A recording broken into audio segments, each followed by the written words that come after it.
call this January 23rd, 2025 Planning Commission meeting to order. Can I get a roll call, Brandy? Yes. Dolly. Here. Aletsky. Present. Spire. Here. Culhane. Here. Hotcheck. Here. Dargis Johnson. Here. Kays. Here. Albee. Here. And Tate. And so, of course, we have the full board, and then we have our two alternates present as well, and they are seated at the podium because today is orientation day. Yes, thank you. Thank you, everyone, for showing up. I know that sometimes orientations aren't fun, but I think that this is fantastic that we're doing this, especially for the new board members, but also for some of us that have been here. It's a good refresher on what we're doing and why we're doing it. Item number 3 is invitation for public comment participants submittal. If there's anyone, doesn't appear anybody in the audience, but if there's anyone online that has anything they want to talk about that is not part of the regular agenda, there's a time for that at the end. Number 4, approval of the agenda. I would take a motion, please. Motion to approve. Motion by Dolly. Second by Kays. All those in favor, say aye. Aye. Aye. Opposed, same sign. Motion passes. Number 5, approval of the minutes. I take a motion for approval of the January 9th minutes. So moved. Motion by Kachek. Second by, I've known you forever too. That's as embarrassing as I don't still know how to pronounce it very well. I forgive you. Second by Dargis. All those in favor say aye. Aye. Opposed, same sign. Motion passes. I guess I should have asked for any discussions or fixes, but I think we're good. Number 6, regular agenda. Kick off the orientation, please, and introduce our. All right. Sounds good. Thank you, Liam. So this is the orientation. As we're all aware, we formalized this process in our administration ordinance when we did our amendments here in the recent past. So today we've invited Brian McGinnis with District 3. He's the Community Development Specialist. And so he will be giving us a presentation overall about what your role is in the decision-making processes, different parliamentary, he'll kind of get into parliamentary procedure, due process, and the ex parte communication, which is always a good item to touch on. So he has an all-encompassing presentation here that I'll let him kick off, and then I'll do a little background as far as our board framework. And then also we'll have time for questions and follow-up too with Brian as well. So Brian, thank you for being with us. You can take it away. Thank you very much for the opportunity. It's always good to talk to different groups of people. I'll apologize in advance. I've never done a Teams presentation, so hopefully this goes smooth. What I plan to do is share the screen.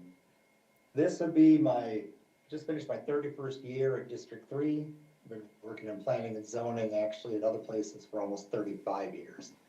So I've seen a lot of things and hopefully learned, and maybe can pass on some of the things I've seen and experienced in public meetings, public hearings. And the bottom line, I guess, to say when all of these things, especially in a public hearing format, is perception is almost the same as reality. So many of the things you will hear me talk about, well, if people are looking at the meeting and looking at me and listening to me, does it sound like I'm impartial? Does it look like I'm impartial? And that's kind of the heading at the beginning of this. So our first slide comes to the American Planning Association and how to be a better planning commission. Now this is, again, a national organization, so sometimes things aren't always perfect fit for smaller communities such as ours. But what it does is lay out some points to consider, and we can just look at those quick.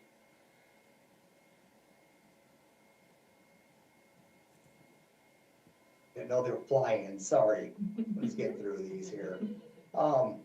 One thing to do, and I have a hard time with my planning commissions working with, is taking the time to sit down and just look at long-range thinking instead of just dealing with crisis management.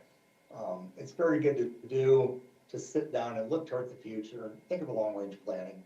Another thing in a larger entity for sure is meet with your governing bodies, so we know everyone's on the same table, same table, same page. Publish an annual report, maybe a summary of what your actions were that year, just for the record. And, continue to learn, and more importantly, keep an open mind. That's the hardest part, is to go into a hearing and have that open mind come in.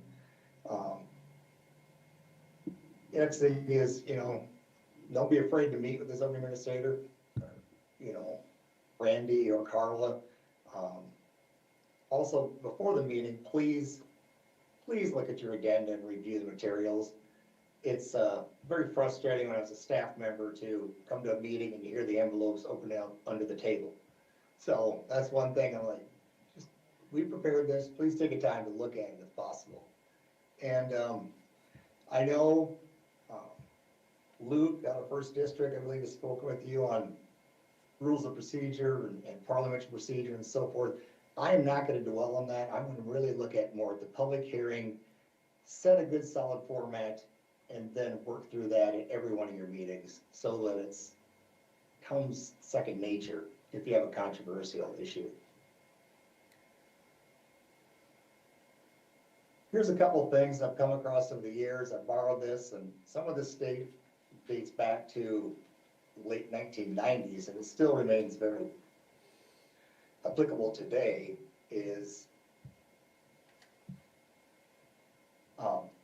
One thing is again, that's why I go back to what I said at the very beginning. Perception is could be as much damaging as reality. So we're looking at here this is very difficult. I know it. Where we say if we live in a perfect world, these are things to certainly look at for sure. I'll hit the highlighted points. Don't mingle with your friends, acquaintances before a meeting, and don't chum it up during the meeting and such. Because again, the people who are on the opposite side think they already have an in. They may not, but the perception is that they would.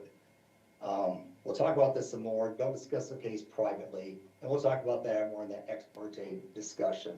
Do your homework. Again, open the packet, review it, do what you can to come best prepared for the meeting. Now here, it's kind of contradictory, and I'll address this a little bit further later.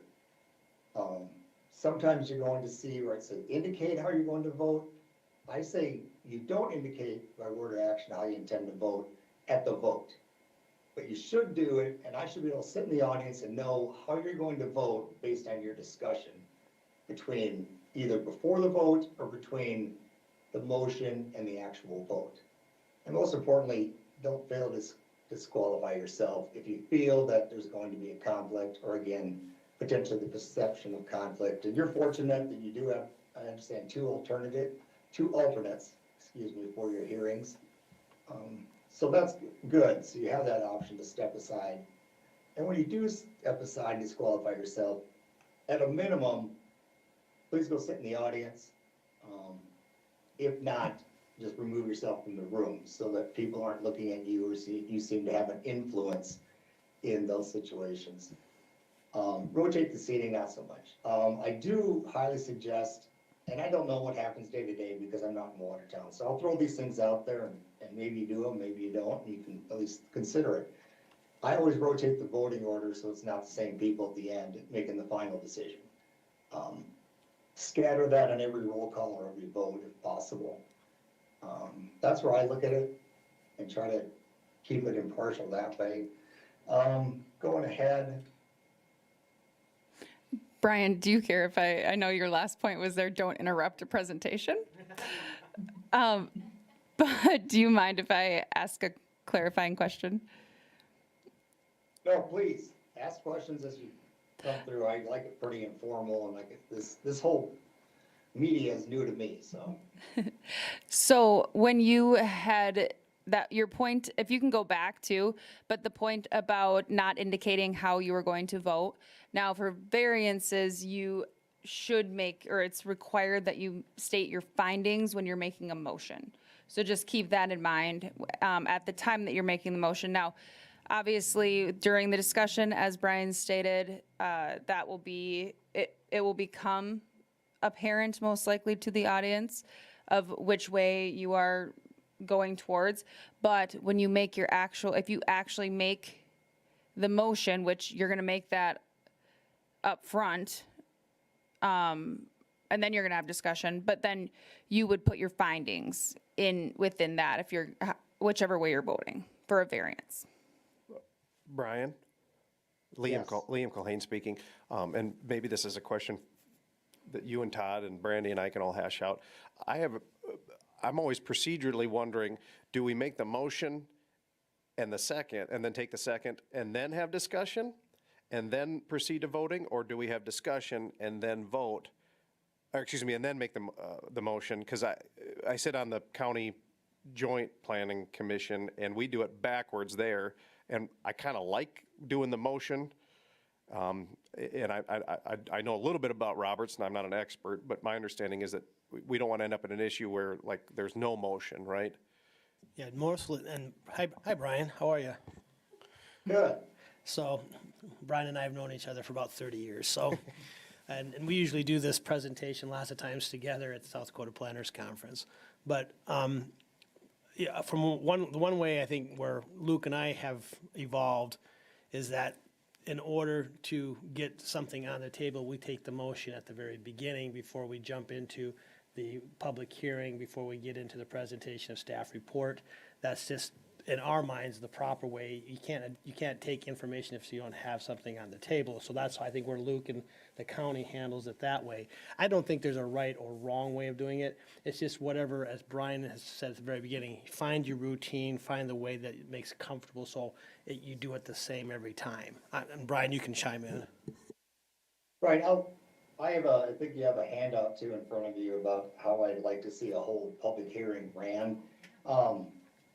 In how I see it play out most of the time is sometimes it needs to be, I'd say maybe informal discussion to help a person formulate the motion and which way they feel they're going at that point. And then once, yes, you motion, second, and then discussion before the final vote.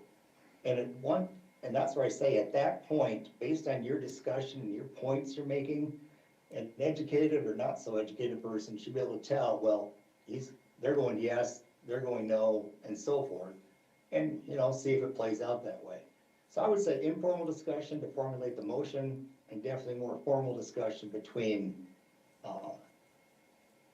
the second and, the final vote. Is that clear? Yes, and I think one thing, again, to clear up how they do it over there, basically, they take the motion to get the process started, they take all the information, and when it gets to discussion is when alternate or substitute motions are made at the county level, and then then there'll be the second on the final motion before there is a vote. Yeah, and I don't want to upturn the apple cart. I like how that works. And that's not how we've been doing it at the city level, but, and I would sort of defer to my fellow board members how they want to handle it. Well, I think one thing that hopefully after Brian's conversation here, and maybe our goal, one of our long-range goals in the short term, in the first quarter, is to maybe come up with our bylaws for how we run that. And that's basically how we want to do it. And once we put that together, then we adopt our bylaws for running meetings. Right, I'll get into more detail here on the public hearing and the, process and discussion and such as we go into more detail here. But as I said, I think one thing that should probably be highlighted too is, if possible, yes, you'd have the authority to do so, but people coming to you are not professional speakers. They're representing themselves most of the time. And sometimes if they start getting questions mid-sentence, it just really knocks them off their game and they have a hard time communicating from that. So I suggest that try not to interrupt the presentation, especially to you from you can interrupt me all you want.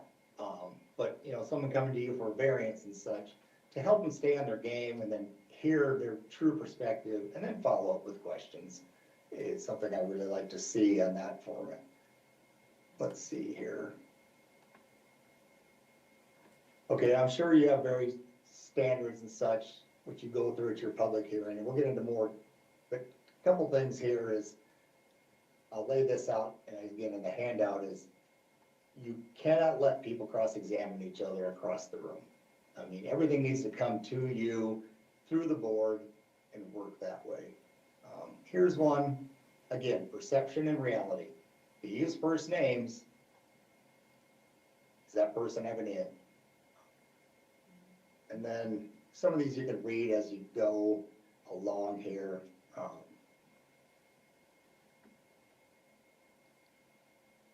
The key is to get that public comment. We need to invite people to participate at that level.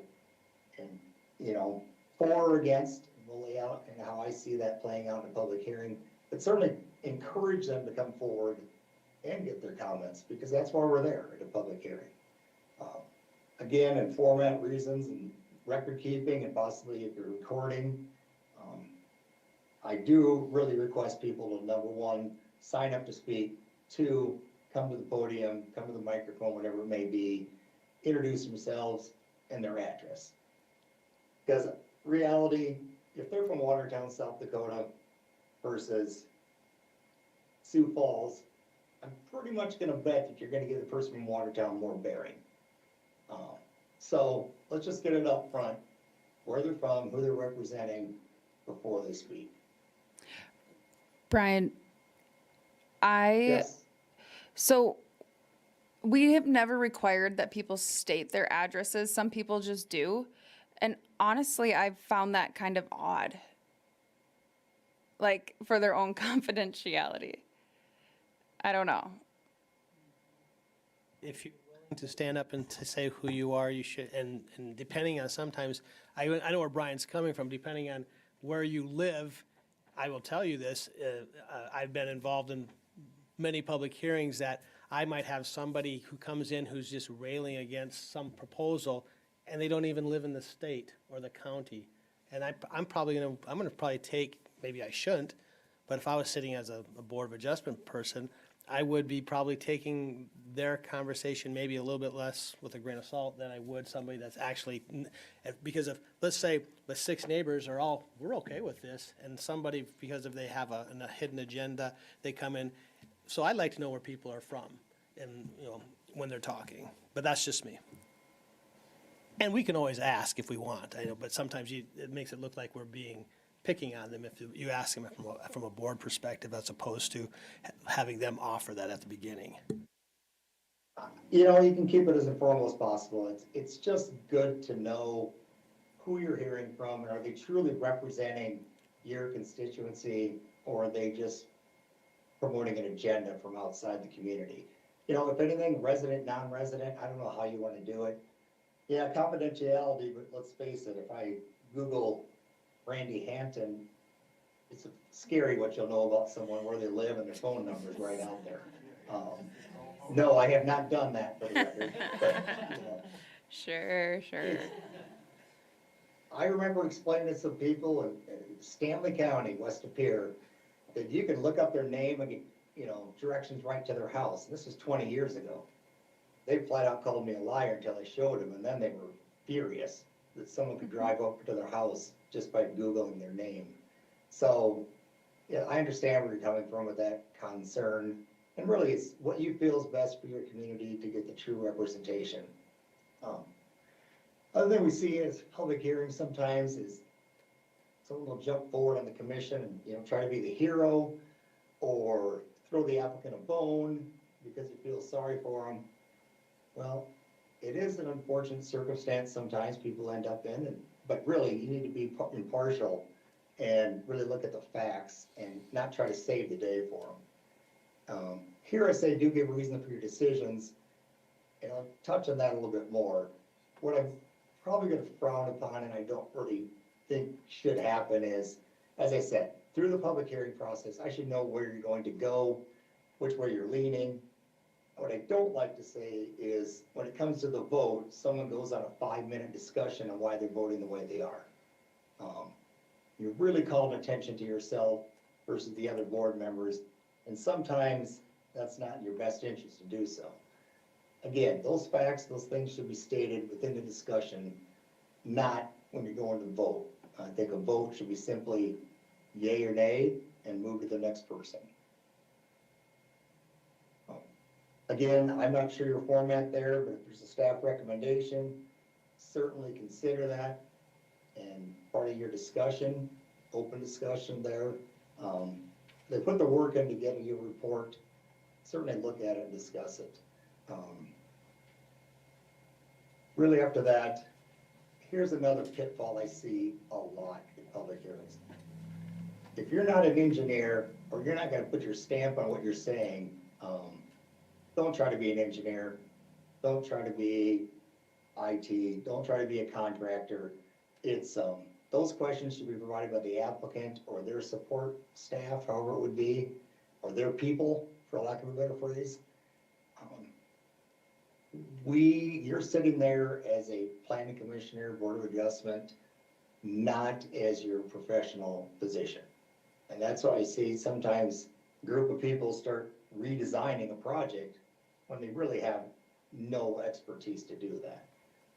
And that could lead to some unfortunate issues down the road. Always vote in any official action by roll call. And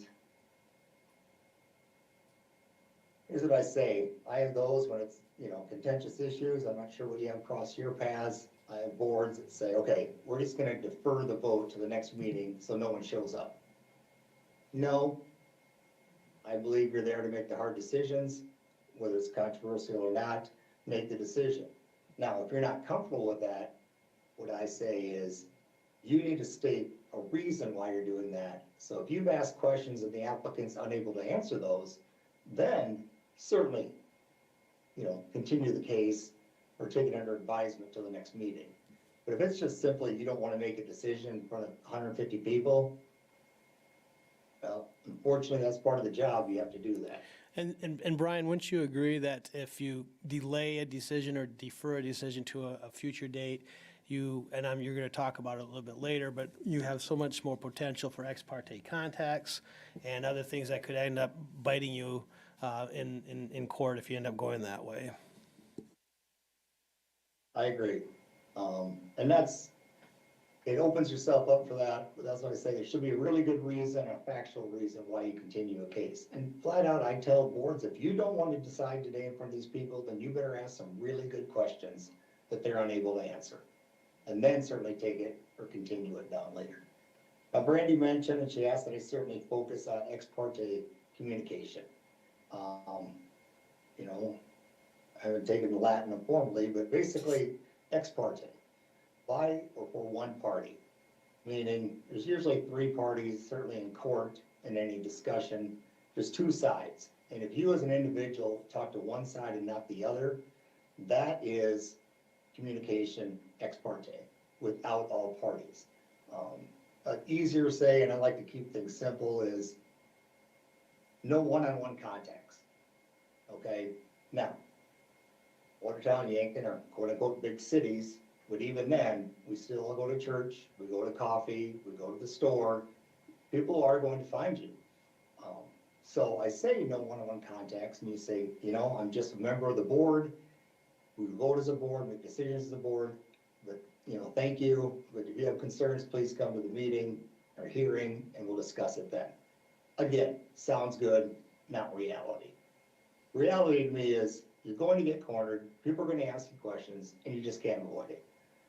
I like, right at the beginning, you always have the conflict of interest. But during a hearing session, I always say, if you're cornered and you have to speak to these people, announce the discussion and the details of where it occurred, because again, perception. It certainly won't hurt you to say, I talked to Joe here, we discussed it, at church on this date, and So put it out in the open. Brian, can I interject there just because I'm just used to us doing this all the time because this is what we do when we have this conversation.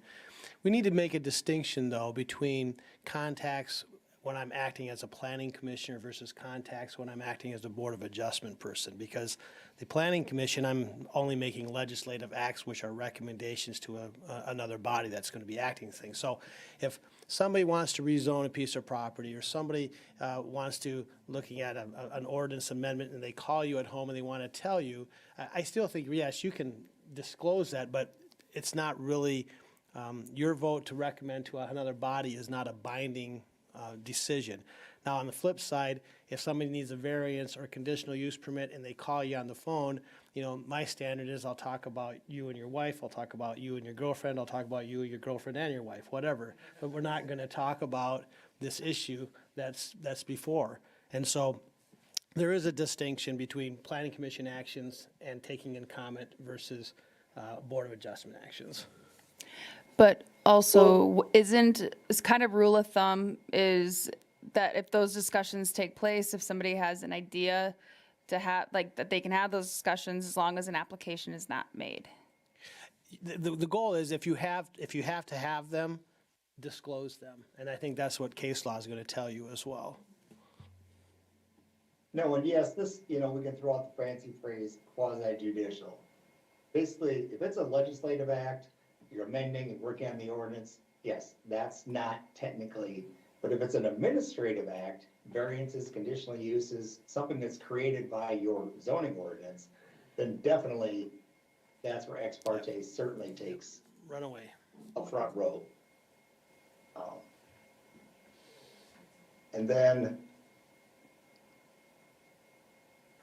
these are common sense, but, you know, don't promise anybody anything, because as we know, you've probably seen it. One, as an individual, you can't speak for the board. And two, if you promise somebody something, I've seen this tens of times. Something said we'll take care of you, and you know what, if it doesn't go their way, they will throw you under the bus so fast, you don't know what hit you. So you need to be very careful on, you know, we'll take care of you, we'll get it done, those type of things. It can turn very complicated. Here's my phrase, called prairie dogging. We all know what prairie dogs are, they scurry amongst each other, they're all fine, just as a commission and a board working together. But when the one raises his head or calls extra attention to himself, what happens to that prairie dog? You become a target. So what I say is when you work in these meetings and these hearings, you stay as a board, as that earlier slide said, you work as a board. You're not an individual out there, and you certainly don't want to make yourself an individual or a target.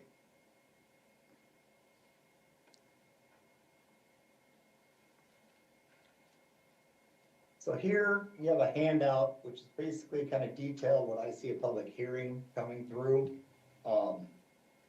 Some of these, I'll just go over kind of quick, and you certainly can look at these. You do have this, correct? Yep. Okay.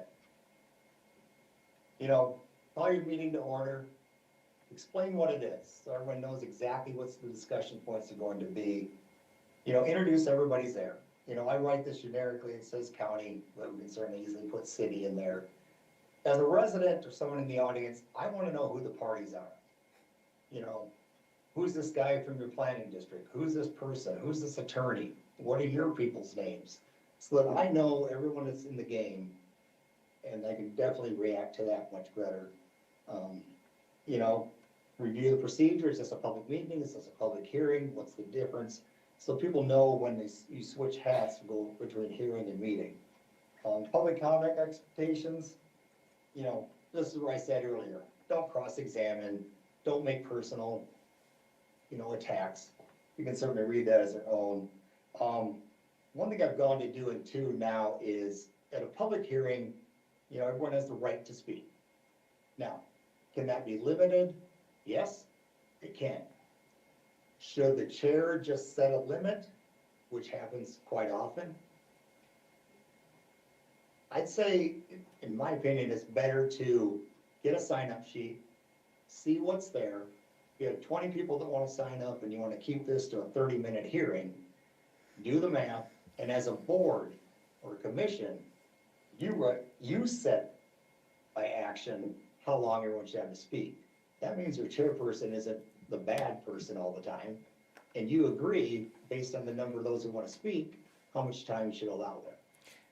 Brian, the other option that we have out there is just to adopt that in our bylaws. And what if we were to do that, set up under, we have a standard of this, but in the event that there's more than so many people, we will just, I agree. We either do it and have it done and the whole committee says, how long are we gonna talk?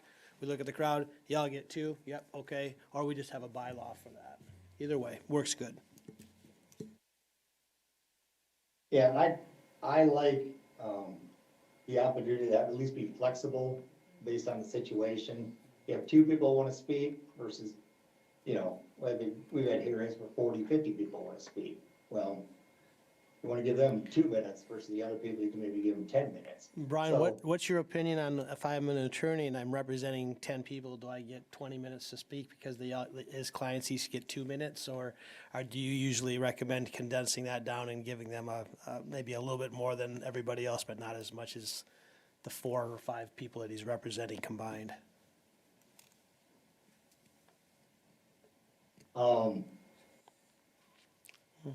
Sometimes we allow them a little more time, and yet sometimes we've told Mitch she has 3 minutes and that's it. So, You know the attorney I'm talking about, so.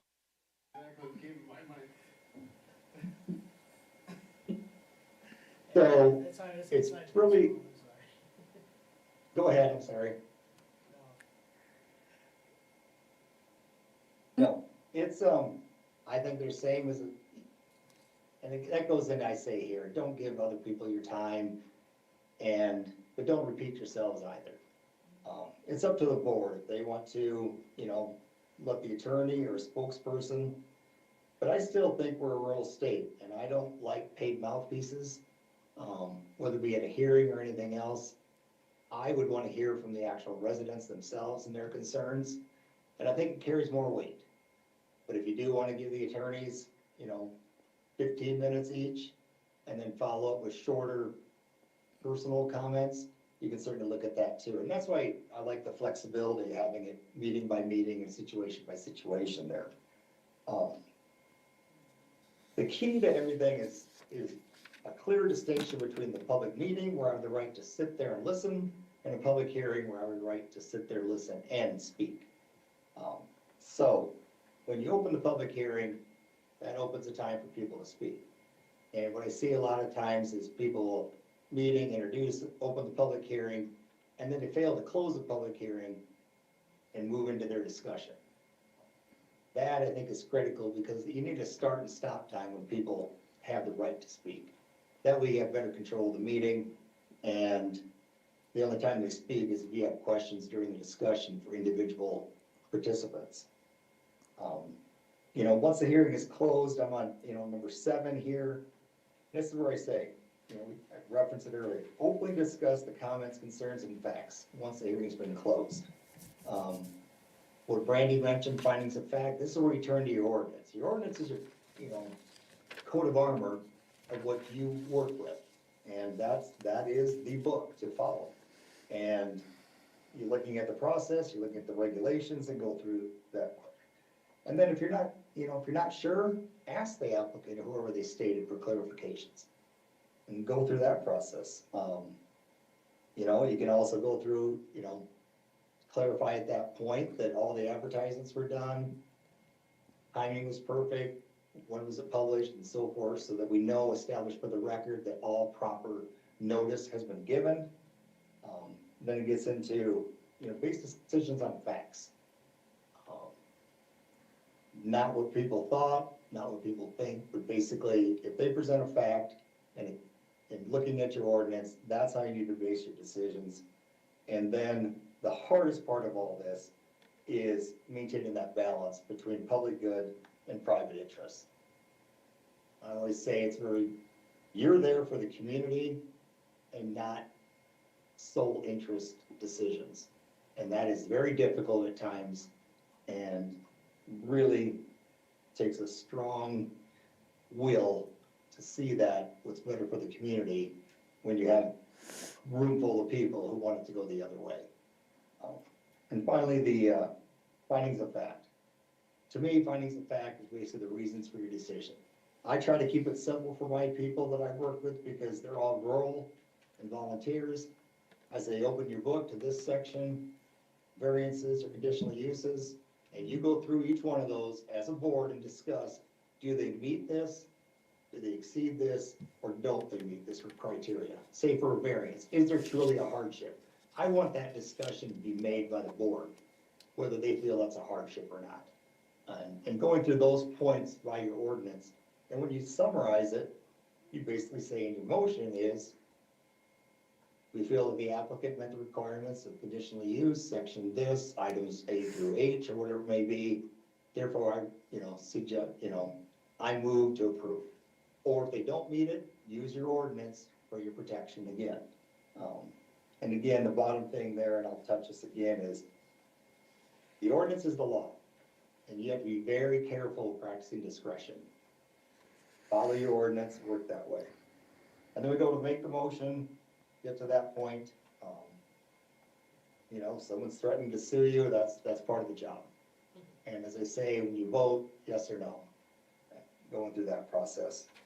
And then for everyone there, it's always good, I'm sure you're organizing a regular set meetings, which helps, is lay out the future process for them. So they know when they can come back, when deadlines are, what they expect coming down the pipe for the next part of the process. That, and I say at the bottom in bold print, remember to open and close those public hearings. I think that's very critical to the process and keeping things on track. The next page is basically some more detailed do's and don'ts. For a quick reference there. Okay. Any questions or comments thus far?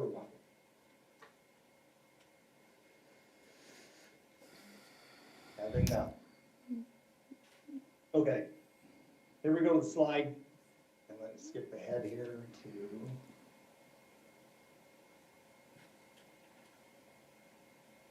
Oops. Now it's time for discussion. And we've all been parts of groups, how things carry out in different ways. There's really a few types of discussion and one policy being preferred. The best preferred one in my mind is consensus theory. We also have scatter brainstorming when you're bouncing all over the place. You're looking to authority and someone who might know this stuff, and you're looking to them to guide you through all this, versus independent thinking. Or the strong personality who just pushes everything through via railroading. Groupthink, and so I have a little breakdown here. Consensus mainly just, everyone has the opportunity to discuss it, and you get a fair chance to express your opinion, and you win some, you lose some. But I can go away saying, hey, at least they heard me, and they'll consider it, maybe next time. Scatter brainstorming is exactly what it said, bouncing all over the place. Looking to authority, as I mentioned, same thing. Railroading, I've seen all this occur, and none of it's for the benefit of the applicants by any means. And groupthink, go along, get along. I may have a strong opinion, but the board seems to be leaning this way, so I'm just gonna throw my opinions out the door and just go along to keep everything happy. But that's not why you're there. You're there as your personal interest, your personal experience, and bringing that to the table so that everyone has independent ways of looking at perspectives here. Majority rules voting, this is what it all comes down to. The minority must feel that they have given fair treatment, their views are respected, and can be part of a majority opinion next time. If you can walk away feeling that you've been heard, you offered your opinions, it didn't register, at least you can go on to the next meeting feeling confident you'll have a chance to maybe be in the majority next time. Decision time, here's what I say, and this, the decisions here, based on facts, not opinion or hearsay, consistent with your previous decisions, based on your comprehensive plan and your zoning ordinance, addresses the major issues that are before you, is best for the whole community. And there's that community concept again. And here's one I've used for years. Follow your ordinance. But what do you call people who exercise discretion freely and freestyling out there? They are generally called defendants. And that goes back to the prairie dogging comment and so forth. Don't draw attention to yourself. Avoid the lawsuits, avoid the suits, as long as you find, and I'm sure Todd can confirm this, if you followed your ordinance, it's gonna be very difficult for someone. They may take you to court. And the key to that too is, I'd much rather give my opinions and why I voted the way I did in the discussion than trying to sit on a witness stand right, and someone bearing down on me saying, why'd you vote the way you did? Oh, depositions are fun. I love them. I'm always on the other side. I don't mind them. First one was hard, but that, Well, and it's easy, and you all have seen it, you may experience it. Someone sits through a meeting, their arms crossed, they're grumpy as hell, and no discussion whatsoever. Comes to the meeting, no, at the vote. No idea why, no discussion. And then when they're on the hearing or on the stand, why'd you vote the way you did? I don't know. Not good. So let's try to avoid that type of crises and just get the discussion out there freely during the meetings. Procedure-wise, now we're talking about all this, but why do we do what we do? And what it comes down to are two critical issues, you know, in the United States Constitution. Equal protection of the law, we apply it equitably.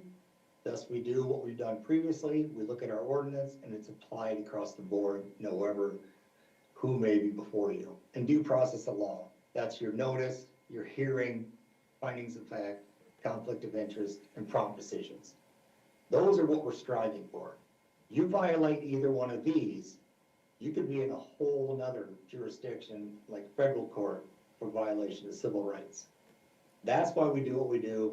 That's why I'm here today presenting, you know, more local common sense approaches to this. But these are the standing issues. And most importantly, records of the proceeding. Yeah, Brian, I don't know what Brian, you what would is your agree. You would agree that if we go to court, it's never generally on whether or not this use should or shouldn't be granted. It's how you got to the decision, and that's what you're gonna go to court and lose on if we didn't follow our process, right? It was process, and no judge really wants to take the role of, you know, supreme being and overrule a local government and what their decision was made. And any attorney is going to sue you or go after you, their first thing was the ordinance adopted correctly? Do you have a comp plan? Was that adopted correctly? That's where they start the process. And then, did you follow your ordinance? Did you state findings of fact? Are you basing your decisions on fact, not hearsay or someone's opinion? That's what it comes down to. So yes, it's basically not the decision at hand, it's how you got to that decision. That's why I say, if you have an open discussion, people will feel like, well, they heard my case, and versus the person who says nothing, votes no, and moves on. So yes, I strongly agree. Process is what's going to get you, and failure to follow your ordinance is the prime thing. And doing so as an individual raises a whole other concerns. I just have some final words on hearings. I'm sorry, I didn't know these were all flying. I thought we changed that, so. Always ask questions for clarification. Do not be afraid to ask those questions. So as you want to make an informed decision, if something's gray, make it black and white. That's your job after presentations and public comment is closed. Certainly clarify those. Again, I'm going to sue you, my attorney's going to send you a letter, blah, blah, blah. Unfortunately, it's part of the job. I guess I went as far years ago as saying, if you're not threatened to be sued, you're probably not doing your job and following your ordinance correctly. And that's pretty strong, but in the heydays of, you know, rural county zoning, that was a reality. There were always threats, but if you're going along with everybody and just approving it, probably very likely that you're not following your ordinance. Again, just going through these, you know, maintain a delicate balance of public good with private intentions. Again, openly discuss the comments, concerns, and facts as a board once the hearing's been closed, as I just said. Be wary of practicing discretion, you know, a summation of a discussion, the finding, and that's your findings of fact. So based on the discussion today and the qualifications of the applicant, he meets the requirements of the ordinance as we discussed, I make a motion to approve. And certainly list those out as I discussed earlier, of why you're approving what you're approving here. And again, the ordinance is the all-knowing. Follow that to a T, and you will find no issues down the road. It's all all this time we've been speaking here, I guess I'd take 8 points. Had to be odd, took 8 instead of 10. Establish and follow standard procedures. I don't care, as I said at the beginning, if it's a one-item agenda and it's simple, to 5 items, one's extremely controversial, that public hearing, public meeting should be run the exact same way. Again, equal protection. Everyone's treated the same. Due process, make sure your process is there. And that's what Todd's point was. That is where they're going to go after you in a lawsuit is, did you practice due process, give proper notice? Keep an open mind, at least. If not, please fake it. If your opinion's made up when you show up at that meeting, at least fake it like you're interested in listening. That's the reality of it. Again, don't promise anyone anything. Strive for that method of consensus, decision-making and process, and records of proceedings. And I was going to ask earlier, do you record, video record? How do you keep records of your meetings? Yeah, we have them recorded live and then stored on our YouTube page. Excellent. You're covered on that aspect then. And again, going back to, by state statute, I mean, really, you have to disqualify yourself in a conflict of interest if you have a direct pecuniary interest in a project. That's great, but, if you have an alternate lined up and it's your mother-in-law that's before you, it might be in your best interest to either probably step aside. Unless mother-in-law doesn't get her way. Well, you can deal with that at home afterwards, but that's probably most, again, can you make an informed decision, impartial decision? Yes. Does it seem a little too close to home for those sitting in the audience? Probably. Well, there you go, and what I have to offer. Any questions for me on anything?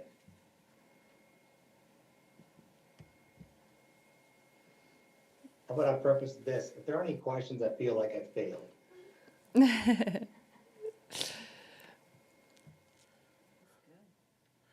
All right. Well, thank you, Brian. Really appreciate this. This was very, very informative, even having been on here for a while. Thank you. So I appreciate your time. Thank you for the yes, thank you for the opportunity and accommodating at teams. I mean, I love Watertown, but 6 hours on the road is, well, probably 5 the way I drive, but anyhow. Thanks, Brian. Yeah, Yeah, thank you. Thank you. thanks for making that work too, Brian. Yeah. Appreciate it. And it's not, you didn't fail. I think you hit a home run. All right, I'll sleep on that then, thank you. Thanks for lining this up, Brandy, Carla. Yeah. Goodbye. Yeah, and Carla gets a lot of the praise for that because she kind of took the reins there after last week or after the last meeting and rescheduling and everything. So appreciate everyone's flexibility.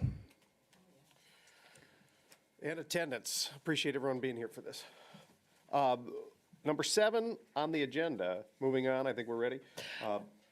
Brandy, or did you have something you want to say? I did just want to briefly go over the handout, that reference sheet. Okay. Guide that I had. Yes. That we had passed out last week with your padfolios. And basically, this is just quick reference. It kind of gives your purposes of what Planning Commission acts on and then Board of Adjustment. Contact information for staff, for Carla and myself are your main point people, to give you a little background on how we're structured as far as the Community Development Division operates. So we're under the Public Works Department. And then recently, so Heath Von I was the Public Works Director. And then recently he has taken a different position. So that is a vacant spot right now. But we do still, it's still a department. And we'll see what the future holds of filling it. And then there's the 6 divisions under that, with community development being one. And so we handle all of the planning and zoning applications and then the building services side of things too with building permits. So a lot of the variances that is coming from building permit applications, same with conditional uses, are in advance of a building permit of somebody trying to see if their property is appropriate to have a certain use located on it.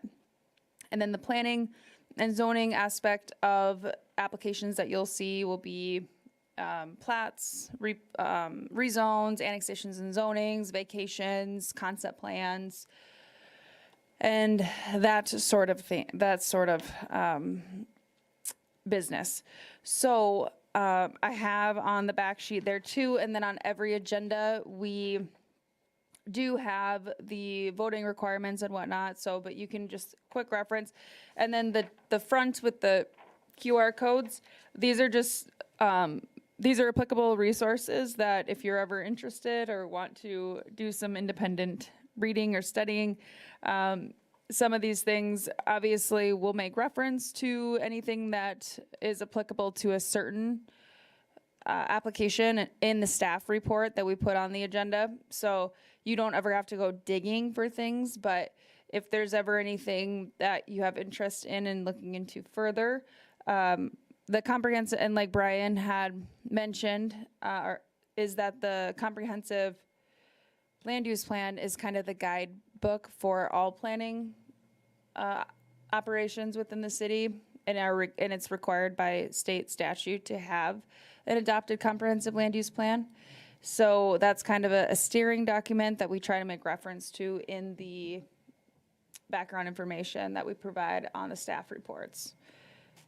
Other than that, yeah, all of these are just resources, just a quick little handout that you guys can keep with you and be able to utilize. So if you guys have any questions too, don't ever hesitate to, you can reach out individually to Carla or myself.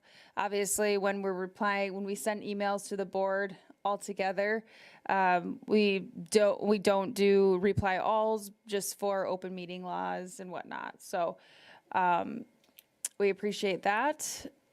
And yeah, reach out if there's anything that you guys have questions on. If it's a specific application that has been submitted or just in general, don't hesitate.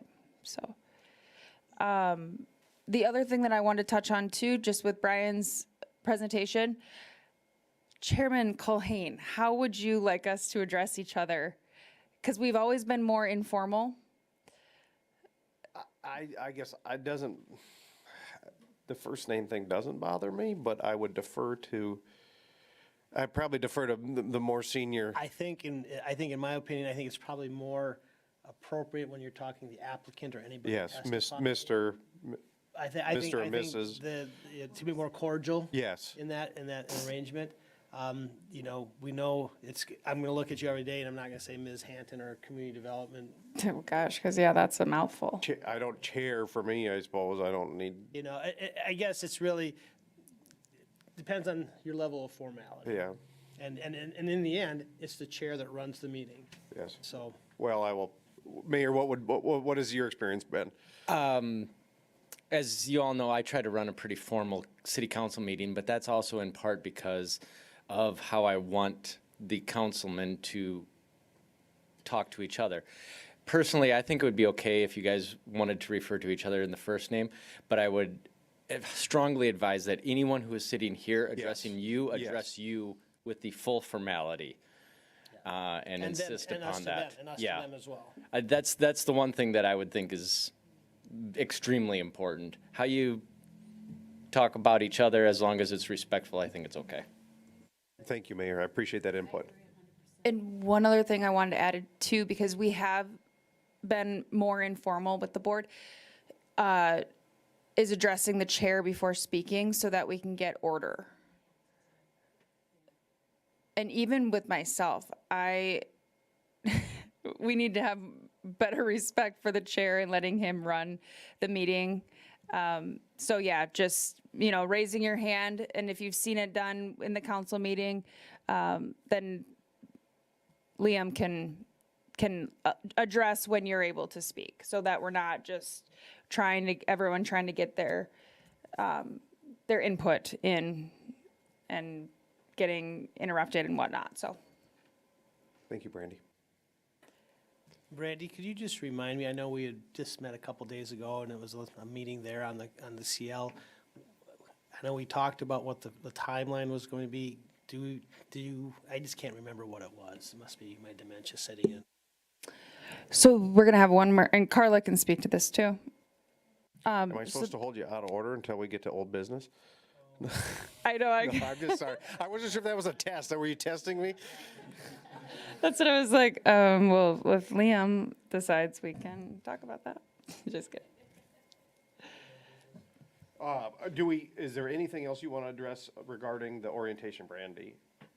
No, unless anybody has questions for me. No. Thank you for the reference guide. Again, Carla, Brandy, that's super awesome and very, very helpful and super easy cheat sheet. Number 7 is public comment. Is there anybody out there online that has anything to say that wasn't on today's agenda? No one is on. Wonderful. New business, just in reference to today's discussion, and I think previous discussions, maybe we should really get serious about bylaws. That's what kind of kept coming back up to me as we were listening to this. I know that you're super busy, but if we could try to do that this year, that would be great, I think. And in the end, I know Luke has shared some bylaws in the time, Brandy's seen bylaws in other places, and it's kind of, in the end, it's really us. We have to decide how we want to run it, and if it means these are our concepts, these are our thoughts, and have staff either lead us in that fashion, or we tell staff, write something up in this fashion. So that's, it's kind of, it's statute says that the Board of Adjustment shall adopt rules for the operations of its meetings. And so it's really within our sphere of influence to decide how you want to run the meetings, and then as long as they jive with the zoning regulations. And so that's Yep. where I think staff brings that expertise into that discussion. I guess my suggestion to that end would be then, can we schedule it for 2 or 3 months out, put it on the agenda? Yeah. And then, if that's enough time, and disseminate a proposed or something like, and I don't, that way we can have it as a discussion item and then speak.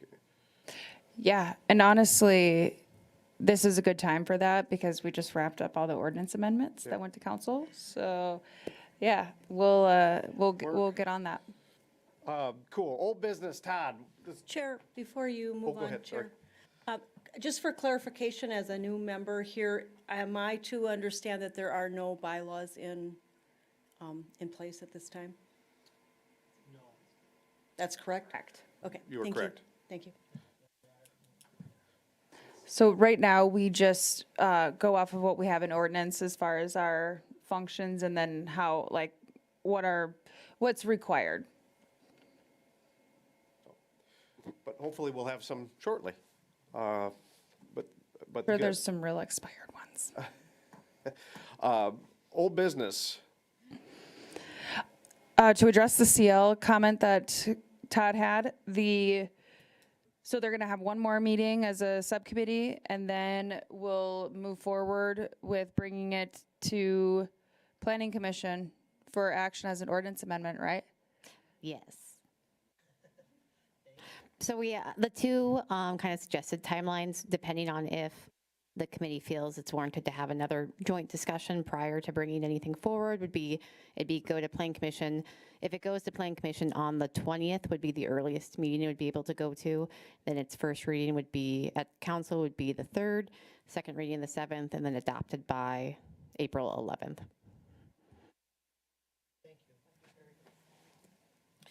Perfect, thanks, Carla. other old business. None that I have? Wonderful. Any need for executive session? Nope. I don't think we ever have so far that I've been involved in, and hopefully we keep that way for a while. I take a motion to adjourn, please. Motion by Kays, Second. second by Dolly. All those in favor say aye. Aye. Opposed? We are adjourned. Thank you all. Have